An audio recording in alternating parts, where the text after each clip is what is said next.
Olá, meus irmãos, bem-vindos ao canal Ministério Palavra do Senhor, canal de assuntos bíblicos, estudos bíblicos e teológicos, né? Vamos dar continuidade ao estudo do livro de Juízes, os 4 últimos capítulos, 17 a 21. A gente viu aqui que no capítulo 16, até o capítulo 16, a história de Sansão, né, que liderou Israel durante 20 anos, né, e que morreu, mas o povo continuou pecando, continuou desobedecendo as ordens do Senhor, a lei do Senhor, né? E o capítulo 17, meu irmão, vai narrar a história de Mica, um homem que era dos montes da tribo de Efraim, que certa vez disse a sua mãe assim: os 13 quilos de prata que lhe foram roubados, pelos quais eu ouvi pronunciar uma maldição, na verdade, a prata estava comigo, ou seja, ele mesmo pegou a mãe. Disse sua mãe então: o Senhor o abençoe, meu filho.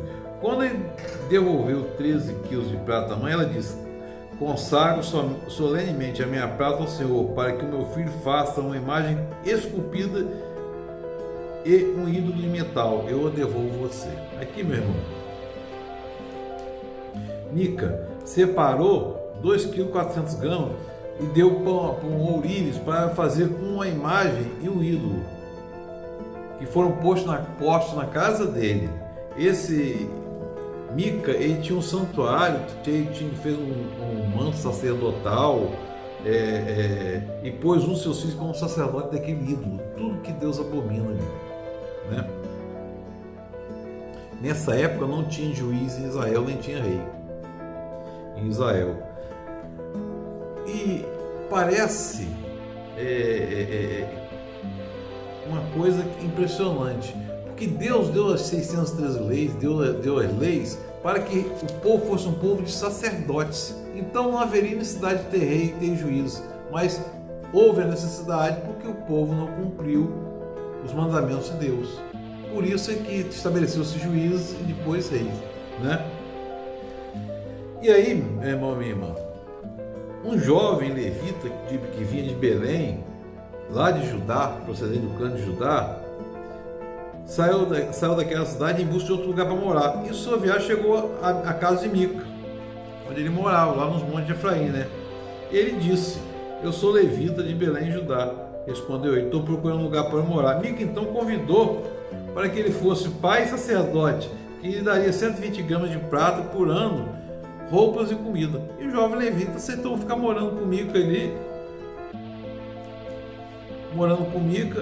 com seus filhos, e ele passou a ser sacerdote. E Mica, então, na ilusão, disse o seguinte: agora sei que o Senhor me tratará com bondade, pois esse levita se tornou meu sacerdote. Estava depositando aqui no homem levita,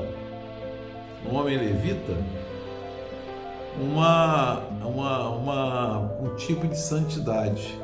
Se esse levita fosse realmente um levita, um sacerdote cumpridor, ele era da tribo de Belém, Judá, levita. Se ele fosse levita, ele saberia realmente, se fosse levita do coração, posto do coração, saberia que os levitas tomavam conta do tabernáculo e cuidavam das coisas de adoração ao Senhor, não de ídolos esculpidos. E aí, nessa época que não havia rei em Israel, né, nem juiz, a tribo de Dan estava procurando um local para estabelecer-se, que não tinha recebido a herança entre as tribos de Israel. Então enviaram 5 guerreiros de Zorá e de Estaol para espionarem a terra e explorar. Esses homens representavam todos os clãs e disseram: vamos explorar a terra. E foram lá explorar. Chegaram aos montes de Efraim, foram à casa de Mica, onde passaram a noite. Quando estavam perto da casa de Mica, reconheceram a voz do jovem levita e aproximaram. O que você está fazendo aqui? Perguntaram a ele. O que você está fazendo aqui? O jovem lhes contou que Mica fizeram por ele. Ele me contratou e eu sou o seu sacerdote. Olha só, o sacerdote era alguém ungido por Deus. Ele foi contratado. Olha que negociação aqui. Uma negociação religiosa, uma corrupção religiosa aqui. E aí então eles pergunte a Deus se nossa viagem será bem sucedida. O sacerdote então respondeu: vão em paz, sua viagem tem a aprovação do Senhor. E aí os 5 homens partiram e chegaram a Laís, onde vivia o povo em segurança, com os sidônios, que eram tranquilos, tinham prosperidade na terra.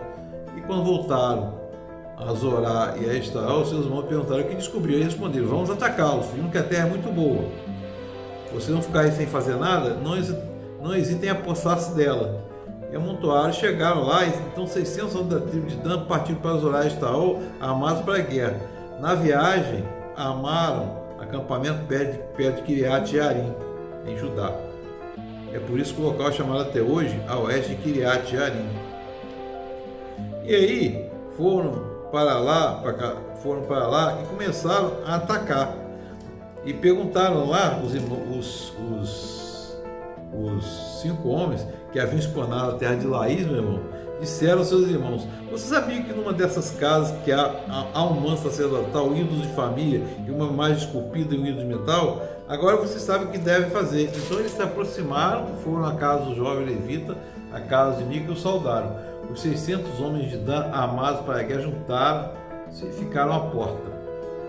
Os 5 homens haviam espionado a terra, entraram, apanharam a imagem, o manto sacerdotal, os ídolos de família e o ídolo de metal, enquanto os sacerdotes e 600 homens armados permaneciam à porta. Quando os homens entraram na casa de Mica e apanharam a imagem, o manto sacerdotal, os ídolos da família e o ídolo de metal, o sacerdote lhe perguntou: o que vocês estão fazendo? Eles, em silêncio, responderam: silêncio, não diga nada, venha conosco, seja nosso sacerdote, pai e sacerdote.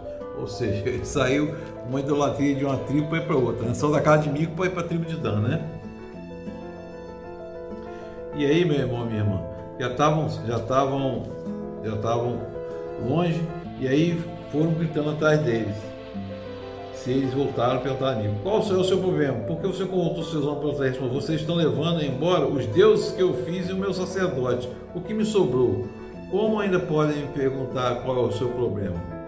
E os homens da tribo de Dan responderam: não discute conosco, senão alguns homens de temperamento violento o atacarão e vocês perderão a família. E foram embora.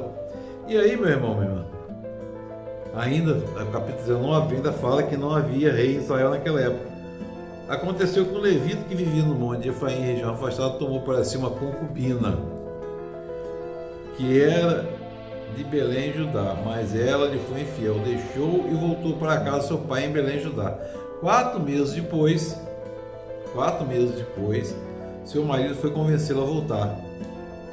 Ele tinha levado seu servo e 2 jumentos. A mulher levou para dentro, para casa do seu pai, e quando seu pai ouviu, alegrou-se. O sogro dele o convenceu a ficar ali, permaneceu por 3 dias. No 4º dia se levantaram, o levita preparou para partir, e o pai da moça outra vez enganando ele, né? Depois pediu para ficar novamente. E aí, na manhã do 5º dia, quando eles preparavam para partir, o pai da moça lhe disse: vamos comer, espere até tarde.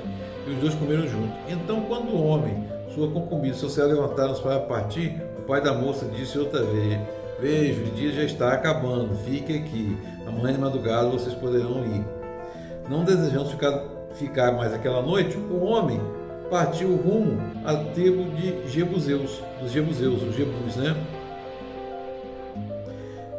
E aí já findava o dia, né? O servo disse ao seu senhor: venha, vamos parar nesta cidade dos Jebuseus e passar a noite. O senhor respondeu: não vamos entrar numa cidade estrangeira cujo povo não é israelita, iremos a Gibeá. E acrescentou: ande, vamos, olha só, vamos tentar chegar a Gibeá ou Ramá e passar a noite num desses lugares. Então prosseguiram, e o sol se pôs quando se aproximavam de Gibeá de Benjamim. Aí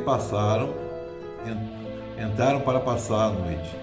Foram sentados na praça, ninguém convidou para passar a noite em sua casa. Naquela noite um idoso chegou lá, vindo dos montes de Efraim, e falou assim: vem cá, vamos entrar em casa. E aí entrou na casa, contou a história dele, entrou na casa,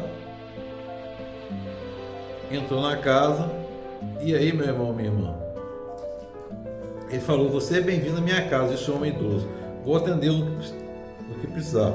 não passe a noite na paz. Levou-os para sua casa, alimentou seus jumentos. Depois de lavarem os pés, comer e beberem alguma coisa, quando estavam entretidos, alguns vadis da cidade cercaram a casa, esmurraram, bateram na porta e gritaram para o homem idoso da casa: traga para fora o homem que entrou, para que tenhamos relações com ele. Era um povo promíscuo, né? Está vendo que era um povo que praticava sodomia, né?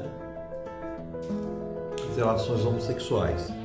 O dono saiu e disse: se não seja perverso, já que esse homem é meu hóspede, não cometa ser hóspede, não cometa ser loucura. Aí deu o idoso deu a filha virgem e a concubina do hóspede. Eu traí para vocês poderão usá-la como quiserem. Olha que coisa terrível isso, né? Aí os homens não quiseram, então o levita mandou sua concubina para fora e eles a violentaram e usaram ela a noite toda. E ao alvorecer, deixaram partir. Ao romper do dia, a mulher voltou para casa, onde o senhor estava hospedado, caiu junto à porta e ficou ali até o dia clarear. Quando seu senhor levantou, abriu a porta da casa, ela saiu para prosseguir viagem, ela estava com a concubina caída à entrada da casa. Ela estava quase como morta, né?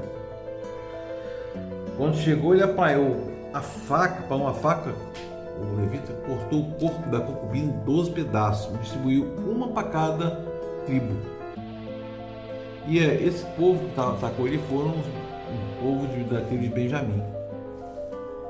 E aí, meu irmão, minha irmã, houve uma guerra entre os israelitas e os benjamitas por causa disso, lá em Mispá, em assembleia, lá em Mispá. Então o levita, marido da mulher assassinada, disse: eu e minha concubina chegamos a Gibeá de Benjamim para passar a noite. Durante a noite, os homens de Gibeá vieram, atacaram-me e cercaram a casa com a intenção de matar-me. Eles violentaram minha concubina e ela morreu. Peguei minha concubina, parti em pedaços, cortei em pedaços e enviei um para cada região da herança de Israel. E aí, meu irmão, minha irmã, os israelitas avançaram contra os benjamitas no segundo dia, para vingar a concubina. A gente está vendo aqui que já é as tribos já estão brigando entre elas, já não tem uma unidade ali, como se fosse uma nação, né? E aí, meu irmão, minha irmã, o que aconteceu? Os benjamitas, ficaram sem mulheres. Por quê? Os benjamitas tinham começado a ferir os israelitas, matando cerca de 30 deles. Depois disseram: nós derrotamos na primeira batalha.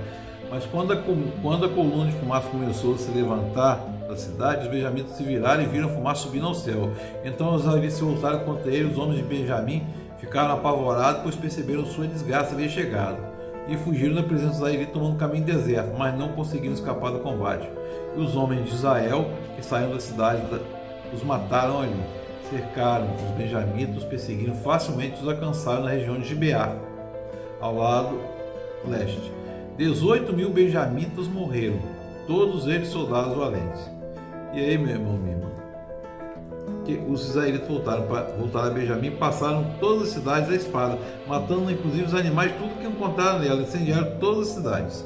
Você vê que foi por causa de um ato covarde, gerou assassinato de uma concubina, gerou essa tragédia lá com os benjamitas, né?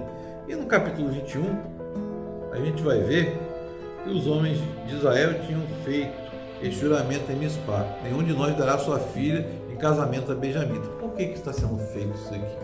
Porque uma das ordenanças de Deus era que eles não se misturassem, nem se dessem em casamento, nem se casassem, nem se dessem em casamento a pessoas que não fossem da comunidade de Israel, da nação de Israel. E aí eles começaram a procurar. O povo planteou Benjamim, o Senhor tinha aberto uma lacuna na tribo de Israel. O líder da comunidade de Israel: mortas as mulheres de Benjamim, como conseguiremos mulheres para os homens que restaram? Os benjamitas sobreviventes precisaram de herdeiros para que uma tribo de Israel não seja destruída. Não podemos dar nossos filhos em casamento, pois nós, israelitas, fizemos este juramento. Tinham jurado não dar as filhas deles à tribo de Benjamim, né? Então, maldito seja todo aquele que der mulher a benjamita. Aí tinha uma festa anual do Senhor em Siló, norte de Betel, a leste da entrada que vai de Betel a Siquém, ao sul de Lebona. Então mandaram para lá os benjamitas dizendo: vão, escondam-se nas vinhas, fiquem observando. Quando as moças de Siló forem para as danças, saiam correndo da vinha, e cada um de vocês apodere-se de uma delas. Ou seja, eles foram para lá para raptar, na festa, para raptar aquelas mulheres, meu irmão. E assim estou terminando o livro dos Juízos, que está com a seguinte frase: naquela época não havia rei em Israel, cada um fazia o que lhe parecia certo. Era um povo perdido aqui nesse contexto, e a gente viu que a desobediência às leis de Deus levou o povo a precisar de juízo e levou a uma divisão entre as tribos de Israel. Que o Espírito Santo de Deus esteja sobre nós, nos confortando, nos consolando, e que nós sigamos sempre os preceitos do Senhor. Amém.